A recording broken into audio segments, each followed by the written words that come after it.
We give you praise, Lord. Hallelujah. Hallelujah. How are we going to do it? Pastor, see you try. Glory to God. We have been talking about divine signature. A ti ń sọ̀rọ̀ nípa ìfọwọ́sí Ọlọ́run. Signature of God. Ìfọwọ́sí Ọlọ́run. Ìfọwọ́sí ìwúlò Ọlọ́run. And it all began when we saw the miracles that Moses performed in the land of Egypt. Ó dẹ̀ bẹ̀rẹ̀ nígbà tí a rí iṣẹ́ ìyanu tí Mósè ṣe nílẹ̀ Egypt. He performed a miracle. Ó ṣiṣẹ́ ìyanu. The magicians replicated. Àwọn apidánpidán àwọn náà ṣe bẹ́ẹ̀. He performed another miracle. Ó tún ṣiṣẹ́ ìyanu mìíràn. The magicians repeated it. Àwọn apidánpidán tún ṣe bẹ́ẹ̀. He did the third miracle. Ó ṣe ẹlẹ́ẹ̀kẹta. The magician tried to do it. Àwọn apidánpidán wọ́n gbìyànjú àti ṣe bẹ́ẹ̀. As he struck his rod upon the sand, the soil Bó of ṣe Egypt, fi ọ̀pá rẹ̀ kan ilẹ̀. the whole soil or sand turned to lice. Gbogbo ilẹ̀ ó di iná. I mean, most of us don't know lice. Gbogbo àpọ̀lọpọ̀ wa ni Lice is ọmọ an kan tó ń ant jẹ iná. that used to live in the dead place, but especially inside the air, and eats the skull. Iná ni nǹkan tó máa ń wà lórí àwọn ajá. He's the younger brother or elder brother of bedbug. Àwọn ni ẹ̀gbọ́n idán. And the magicians also said, Àwọn pidánpidán náà sọ pé let's do it also. jẹ́ ká náà ṣe bẹ́ẹ̀ pẹ̀lú. They brought their own stick and hit it upon the sand. Wọ́n mú igi wọn kan ilẹ̀. And their stick could not produce the lice. Igi wọn kò lè iná jáde. And Pharaoh said, do it again. Fáráò wá pé ẹ ṣe lẹ́ẹ̀kan. What do you mean? Kílẹ̀ rò. The God of the Israel can never be superior to the God of the Egyptians. Come on, do it again. After all, they are our slaves. We have custodian of them. Ẹ jẹ́ pé kan ni wá so wọn lè ṣe nǹkan kan ní táwọn lè ṣe. And then he struck it again. The magician struck it. Nothing happened. Wọ́n tún dán wò lẹ́lẹ̀ kankan ṣẹlẹ̀. Say, I will kill all of you now if you don't produce lice. Ṣé ẹ bá pe iná jáde? And the magicians confess. Àwọn pidánpidán wa jẹ́wọ́. Oh, Pharaoh, Fáráò this is the finger. ilé ìka Ọlọ́run. This is the word. Ìka Ọlọ́run. This is the word. Ìka Ọlọ́run. We cannot do this one. A lè ṣe lè. This is God's signature. Ìfọwọ́sí That Ọlọ́run he has lè. actually sent Moses. Ó ti That he should let his people go. láti sọ pé Oh, yes. kó lọ. Whatever Àbí you bẹ́ẹ̀ kọ́, see, nǹkan tó bá rí You o face the music. kó máa ràn So the fún wa. magician at that time, they back off, Àwọn pidánpidán wọ́n pẹ̀yìn dà. pack their bags and go home. Wọ́n lọ sílé wọn. And Pharaoh still remained stubborn Ṣùgbọ́n Fáráò ọkàn yẹn sì le until Pharaoh finished himself títí ó fi pa ara rẹ̀ in the Red Sea. nínú òkùnkùn pupa. He didn't heed the signature of God Kò rí kò gba ìfọwọ́sí Ọlọ́run until he was signed away. àti tí Ọlọ́run fi ọwọ́ júwe lé fún un. Church, are we together?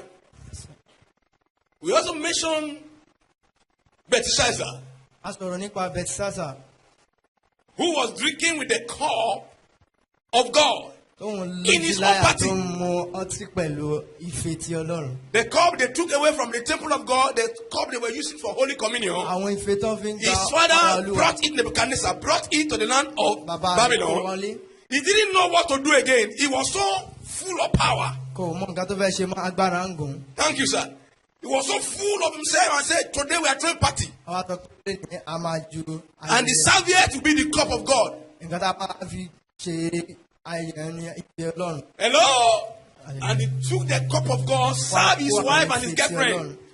All his friends put them together and began to serve them with the cup of Wọ́n God. bẹ̀rẹ̀ sí ní pín. The Bible said, while the wine was in his mouth, Bí ọtí ṣe wà lẹ́nu rẹ̀, there was a hand, ọwọ́ kan a jáde. finger and hand appear upon the wall and began to write upon ó dẹ̀ bẹ̀rẹ̀ sí ní kọ lára ògiri. Began to what? Ó bẹ̀rẹ̀ sí ní kọ lára ògiri. And what did the hand Kí write? ni ọwọ́ náà kọ? The hand wrote, Mene, Tekel, Ọwọ́ náà kọ Opresin. mẹ́nẹ́ tẹ̀kẹ́. The Bible says, and when he saw it, he was troubled with Nígbà it. tó rí ẹ, Bíbélì sọ pé. Call magicians again. Come and see one signature. Tó wá pe àwọn pidánpidán lẹ́ẹ̀kan. Come and see one handwriting. Wá wo ìkọ̀kọ̀. All of them looked at it, they could not decipher. Wọn lè sọ nǹkan tó They could not understand what was upon the Yé wall. wọn nǹkan tó wà lára àgọ́. By this time, Nígbà yìí, he had driven away Daniel ó ti gbé into oblivion Daniel from his regime, from his government. ti gbé Daniel kúrò lára wọn. He would have not made the mistake of picking the cup of God to Káàkó bá ti drink. ṣàṣìṣe láti mú. I think if Daniel was members of his cabinet, Daniel would have checked him on religious matter.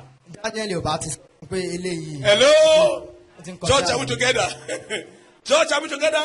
Shall Of we religious or moral? Hello, that was what his father did. His father made Nǹkan tí bàbá Daniel rẹ̀ ṣe nìyẹn. the minister of spiritual, Nǹkan tí bàbá ẹ̀ ṣe. religious, morals. But when he got to that place, Gbangba because tó di he tòun. was spoiled in the university, Nítorí pé wọ́n ti bàjẹ́. He didn't remember ní history. ẹ̀kọ́. Kò mọ nǹkan so tó he jẹ́. pushed off the minister of interior. Ó mú Daniel Hello, somebody. ẹ̀lú gbogbo ènìyàn. And he began to misbehave. Wọ́n á bẹ̀rẹ̀ sí ní wù tí wà o. And his mother now told him history. Ìyá rẹ̀ wá sọ Ó fẹ́ gbọ́ ọ̀tọ̀ ni, ṣe bó fẹ́ gbọ́ ọ̀tọ̀ Ó ni. fẹ́ gbọ́ tán ni. So his mother now told him story Ìyá ẹ̀ wá sọ of how his father ran mad. bí bàbá ẹ̀ ṣe jábẹ̀rẹ̀. Bó fẹ́ gbọ́ ọ̀tọ̀ ni, àbí? Ẹ̀bùn fẹ́ gbọ́ When his tán father was rude to God, ni. Nígbà tí bàbá rẹ̀ tó gbéraga sí and Ọlọ́run. God showed forth the supremacy over your father Ọlọ́run wá Nebuchadnezzar, fi bóun ṣe jẹ́ ọ̀run. that your father Nebuchadnezzar, my husband, Wọ́n ní bàbá rẹ̀. mo rí all of a pé sudden one day, ní ọjọ́ kan crawl into the bedroom and say, what happened Nebuchadnezzar? ó kàn bẹ̀rẹ̀ sí ní fi ẹ̀ And he was saying, man, I said, what happened bẹ̀rẹ̀ Nebuchadnezzar? sí ní dóbi ewu. Danny, what is the meaning of man? And I said, whoa. Danny, which side is that one again? Àwọn oníkíló jẹ́lẹ̀ Which one do you want to be? irú ọgbọ́n ò lè. A goat or a dog? Jájá ni àbẹ̀ràn. And they say, this one again? Only you? Wọ́n nìkan ní. God show him. Hallelujah. Praise the Lord. And then he began to bounce like monkey Wọ́n bẹ̀rẹ̀ sí ní fò bí wọn. from table to chair. Wọ́n bẹ̀rẹ̀ sí ní fò káàkiri. Jump away from the sitting room. Wọ́n bẹ̀rẹ̀ sí ní fò káàkiri. They thought it was a joke. Wọ́n yéré. Nebuchadnezzar, your father. Jump into the streets. Ó bọ́ sí. We were running to use clothes to cover him. He entered inside the market. Kò gbà kan tẹ̀ fásọ bò ń. I was jumping up from one table in the Ó market to lọ another sínú table in the ọjà. market. Wèrè rẹ̀ tí ń wọ ọjà díẹ̀ díẹ̀. No. Church, are we together? And he said, Mommy, what did you do? Wọ́n sọ pé mọ́mí kí lẹ́ ṣe. When we go near to him, I say, hey, Daddy, he said, no. Ìjọ àdádọ́sọ́nà ẹ̀dá sọ pé bàbá. And he do like a lion and ran back. Oh. Ó yí ojú padà sí wa. So that Daddy will not devour me. Èmi á padà sẹ́yìn tèmi. To cut the story short, son, Ká sọ̀rọ̀ ní sókè. that is how my darling went to the forest. Bí bàbá rẹ̀ ṣe lọ sínú. He spent 7 good years in the Ó lọ forest. ọdún méjì àpò nínú igbó. Until I just saw him one day, came home gentle. Nígbà tí ó di ọjọ́ kan tí mo kàn rí tó kàn wọlé wá. And came home gentle. Ó kàn wọlé wá So what wọ́lọ́wọ́. happened? Wọ́n á ní kí ló He ṣẹlẹ̀. said, I saw God. Ó ní mo rí Ọlọ́run. Hello? And I'm gentle now. Ó ní ara mi wá balẹ̀ báyìí. Hello? So, go and look for Daniel. Lọ wá Dáníẹ́lì. Hello? So he sent message, they search for Daniel, he brought Wọ́n Daniel. wá ránṣẹ́ káàkiri, wọ́n wá Daniel said, wá. ah! Dáníẹ́lì wá sọ pé ó ṣe Oh king, ọba. this invitation is very wonderful. How I wish we have not been pushed away from your kingdom. Gbígbé tó pè It yìí should ó have lágbára o. not gotten to this. Tọ́pẹ́ pé ò bá lé wa dànù. And then he said, what I saw that this hand is writing Nǹkan tí mo rí báyìí tí is tí mo rí mene teke oprasi, mẹ́nẹ́ tẹ̀ka ọ̀fà. which means your kingdom has been measured. Tó sọ pé ìjọba rẹ̀ á ti wọ̀n. It has been torn Ó sọ pé adẹ̀ ti yá. and it has been taken to another person. Wọ́n dẹ̀ ti fi fún ẹlòmíràn. That is what the signature is saying. Nǹkan tí ọwọ́ tó kọ. That is what the hand of lára God is túmọ̀ sí. writing. Nǹkan tí ọwọ́ Ọlọ́run kọ. Hello? Hallelujah. So what do we do now? Kí la wá fẹ́ ṣe báyìí? He said, no, just interpretation. Hello? Ìtumọ̀ rẹ̀ He nìyẹn. now promoted Daniel. Ó wá As he promoted Daniel, he died that night. wá jẹ́ Dáníẹ́lì sí Hello? ní ọjọ́ yẹn. And Cyrus Cyrus became the next king Oh, from yeah, another kingdom entirely. And Daniel continued to reign Dáníẹ́lì wá in the kingdom of Darius and of ìjọba Cyrus. Cyrus. Meanwhile, the Darius. kingdom of Belshazzar had been torn Nígbà away. tí ìjọba Belshazzar ti Let jà. me tell you something today, Jẹ́ kí n sọ nǹkan fún ẹ lẹ́nu. that God is quiet Pípé Ọlọ́run dákẹ́. does not mean it does not exist. Ó túmọ̀ sí pé Ọlọ́run Hello? láàyè. He might be giving you enough rope to repent. Ó kàn lè máa fún ẹ láàyè láti. Maybe you change your mind. Bóyá wàá yí ọkàn rẹ That could be the reason that he is quiet. Ó ó lè jẹ́ ìdí tó fi But don't dákẹ́. allow him, like what was said about Saul this morning, Má jẹ́ kí ohun tó ṣẹlẹ̀ sí Sọ́ọ̀lù lénìí to write against you. láti kọ It is ọ̀rọ̀ rẹ̀. better for him to write in your favor Láti kọ ọ̀rọ̀ than for him to append against kó you. kọ ọ̀rọ̀ tó dáa fún ẹ. I know Kó somebody kó kọ ọ̀rọ̀ this tó dáa fún ẹ morning, lọ. he will write in our favor. Ní àárọ̀ yìí yóò kọ ọ̀rọ̀ I say he will write in our favor. yóò kọ ọ̀rọ̀ tí yóò The finger will write in our favor. yóò kọ ọ̀rọ̀ tó So the dáa nípa tiwa. signature is the handwriting depiction of someone's name. Ìfọwọ́síwèé ó dàbí kíkọ ọ̀rọ̀ tó. You know what we call fi it? àpèjẹ The signature orúkọ is the ènìyàn. what? The handwriting depiction of someone's name Kíkọ or ìfọwọ́síwèé ó ń nickname fi bí orúkọ or a ẹni- sample ẹni of that ẹ̀tọ́- person, Ọ̀ tàbí a mark or a àpẹẹrẹ seal, tàbí a logo of that person, nǹkan tó tá a lè fi a mẹ́ representative of that person. nǹkan téèyàn lè fi mẹ́ nìyẹn. Do you know that in Yoruba land, O mọ̀ pé ní ilẹ̀ Yorùbá kings don't see dead body? Is it not so? àwọn ọba wọn rí òkú. Hello? So what now happen when his father dies or when his Wọ́n mother ló fẹ́ dies? ṣẹlẹ̀ tí bàbá ẹ̀ tàbí ìyá ẹ̀ bá kú. Hello? I hope you are not leaking a secret. Hello? Hallelujah. Hello? Hallelujah.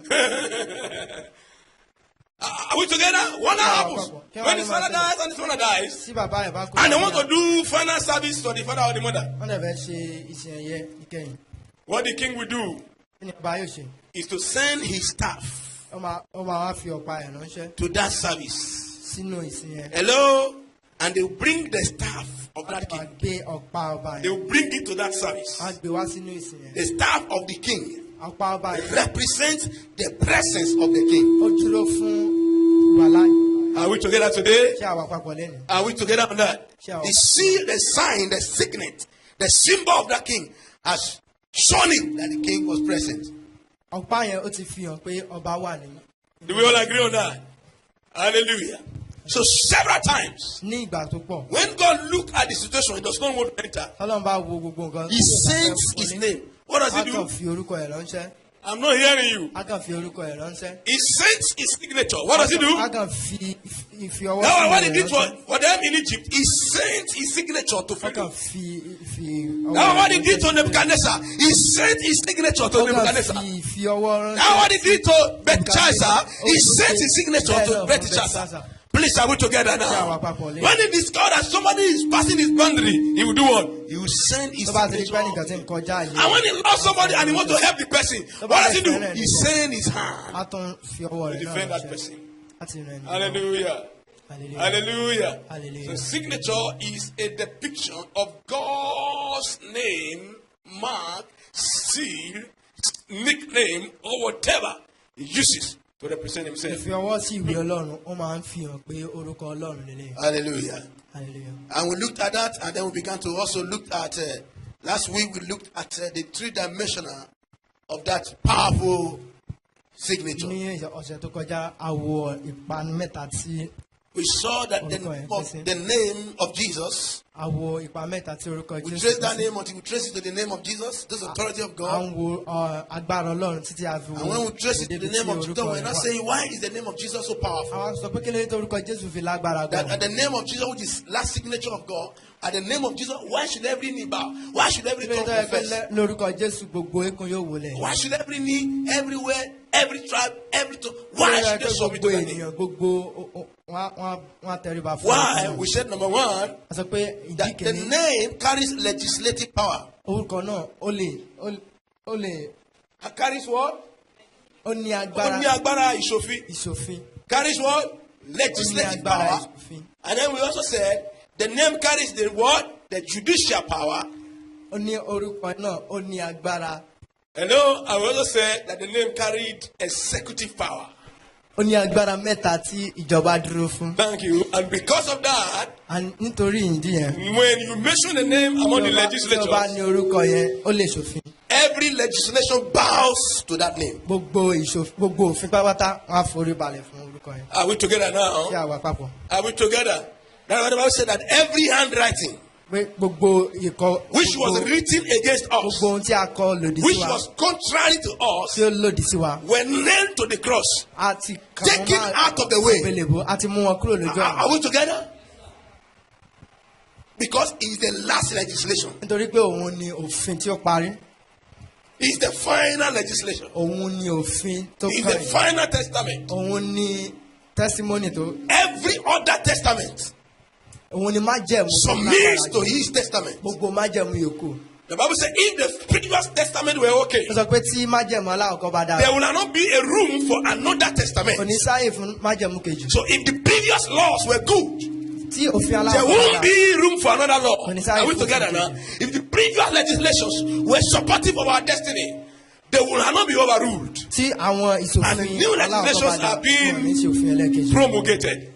Hallelujah. Hallelujah. So we are in a new regime. A wà nínú In the ìjọba name of tuntun. Jesus Christ. Ní And this orúkọ morning, Jésù Kristi. every legislation Gbogbo ìṣòfin made in heaven, tí a ṣe ní ọ̀run under the heaven, ní abẹ́ ọ̀run against your life ní ètò lòdì sí ayé and rẹ̀ destiny, àti they are ayé rẹ̀. null and void. A sọ wọ́n di òfo ní ènìyàn. Against your marriage, against your ministry, against your assignment, against your Tó children, lòdì sí ìgbéyàwó they are rẹ̀. null and they are Tó lòdì void. sí ayé rẹ̀ ó ti dòfo In the name lónìí. of Jesus. Ní orúkọ Jésù. We also looked at it from judicial. We say he also carried judicial power. The name carries judicial power. Orúkọ náà ó tún ní agbára ní ìgbìmọ̀. The name became the judge of our adájọ́, Àwọn became the adájọ́. judge of all judges. Ó wá di olórí àwọn adájọ́. Became the what? Judge of. I'm not hearing Olórí you. àwọn adájọ́. He is the CJ of the whole universe. Òun ni olórí adájọ́ ayé. I'm not hearing you. Òun ni olórí He's the adájọ́ what? ayé. Talk to me, somebody. Òun ni olórí adájọ́ Talk to me, ayé. somebody. He's the what? Òun ni olórí adájọ́ ayé. When you lose a matter, Tí o bá sọ òfin kan nù. at Hague, I think Hague is the word called. Is it? Where's the word called? Hague. If you lose a matter at Hague, Tí o bá sọ ẹjọ́ kan nù. and they say you can no longer Tó appeal, máa sọ pé òun kan tí ẹ lè because pẹ́ ẹjọ́ nù. there is no more court on earth that can hear you. Torí pé wọ́n sọ pé kò sí The ilé ẹjọ́ matter tó is lè not gbé yet ọ̀rọ̀ over. yẹn. Ọ̀rọ̀ yẹn ò tí ì You parí. can take that matter from here O lè gbé ọ̀rọ̀ yẹn lọ. and take it to heaven. O lè gbé lọ sọ́run. Church, are we together? Ṣé àwa papọ̀? You can sue the person, O lè pe ẹjọ́ Into the lòdì court sí of ẹni God. yẹn sí ọ- and ní the name will do justice for you. ọ̀run sọ́run. The name will do what? Orúkọ yẹn á dẹ̀ It will overrule the judgment of Hague. á borí gbogbo ìjọba It will overrule ìdájọ́ tó every ṣe. other judgment that was contrary to you. Á gbogbo So ìdájọ́ don't give tó up ṣe. until you win. So má pàdánù, má sọ̀rọ̀ ètí nù. That's why I love one thing that happened in Luke, I think chapter 18. Jesus was giving an illustration. Nǹkan tí mo fi láìkì nǹkan tó ṣẹlẹ̀ ní Luke He said there was a woman, ó sọ pé arábìnrin kan wà a widow.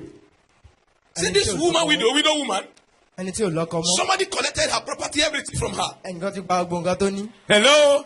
And she will go to the highest court in the land. A wá lọ síbi ẹjọ́ tó ga jù ní And the ìlú yẹn. judge of that highest court in the land Adájọ́ ìlú yẹn. will say, don't disturb me, woman. Àwọn sọ pé má dà mí láàmú. Why do you think the judge was saying, don't disturb me? Kí ló rò pé adájọ́ fi ń sọ pé má dà You mí judge láàmú? and listen to her matter the first time.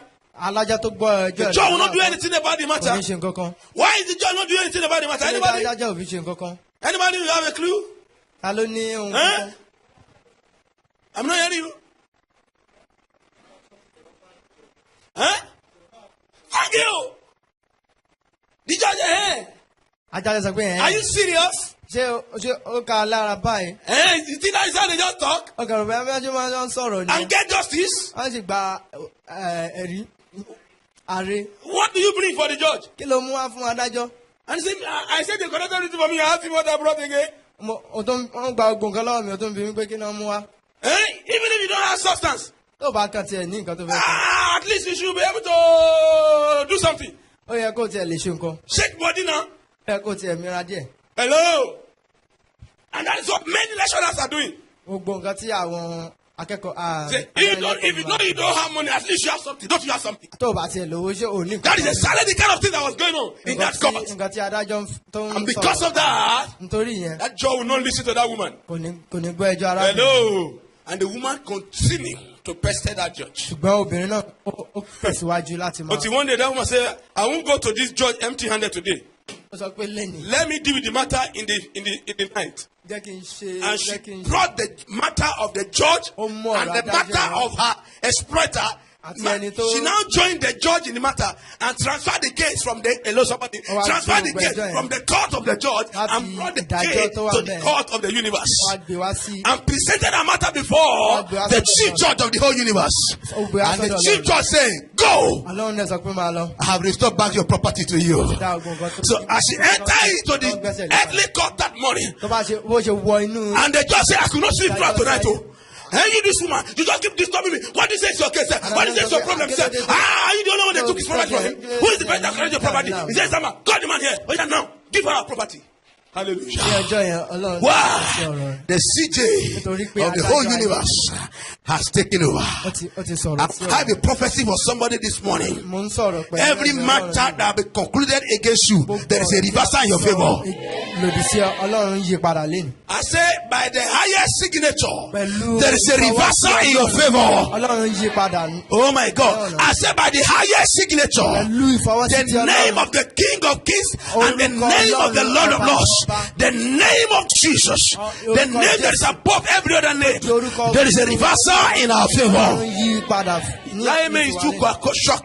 I say there is a revival in our favor. In the name of Jesus. The name of Jesus is greater and higher than all name.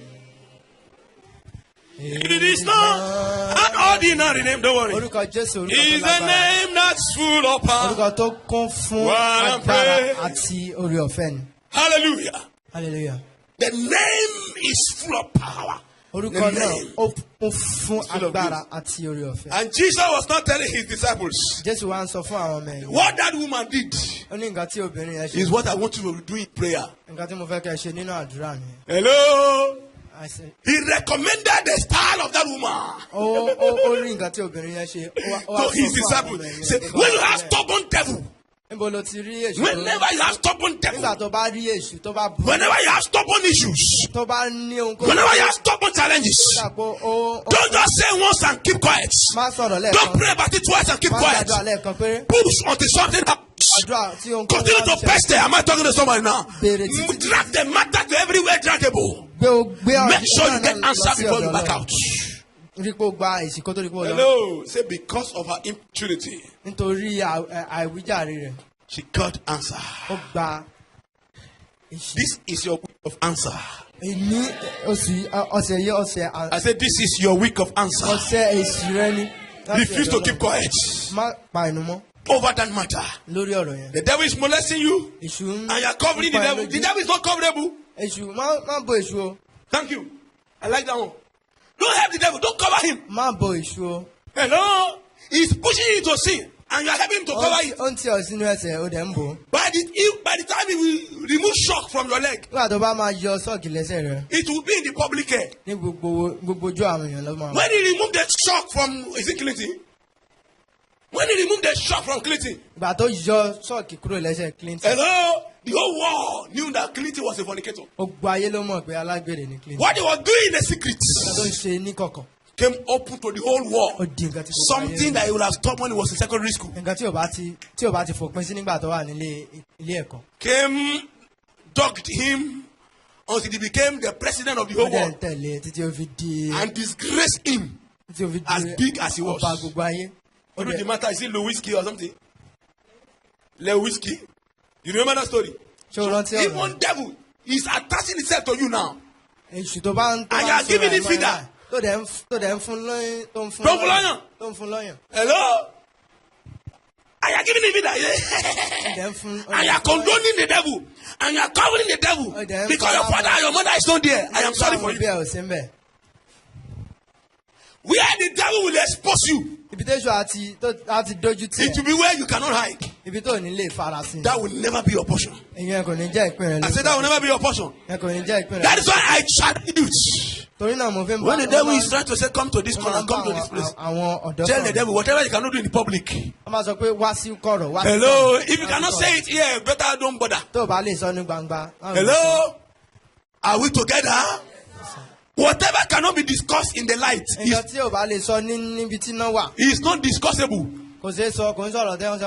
Hello? Come, bring your hair, bring your hair. You better mind who you are giving your hair. Hey, I don't want them to hear. Come. When it is coming, I don't want anybody to hear. Somebody whisper into your ear. Most especially opposite sex.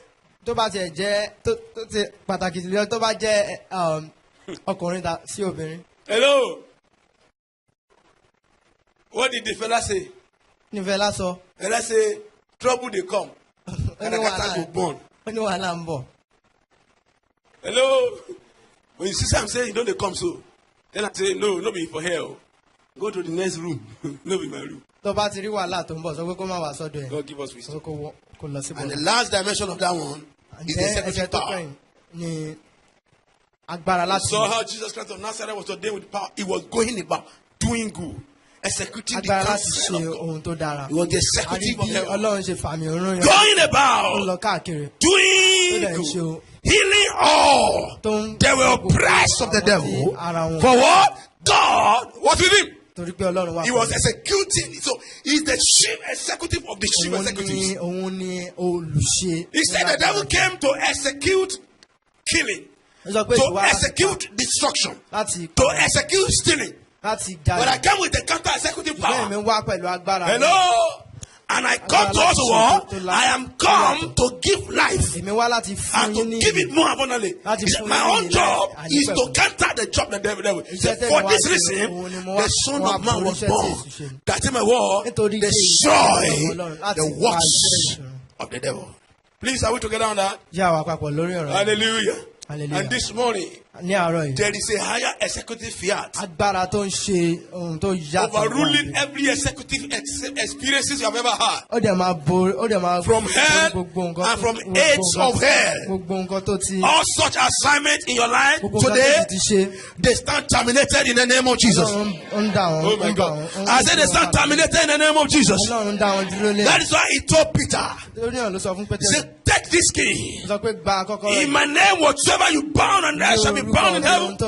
And whatsoever you loose on earth shall be what? Shall be loose in heaven. So the name of Jesus is an executive name. It's what? I'm not hearing you. It carries an executive signature. So you can bind in that name.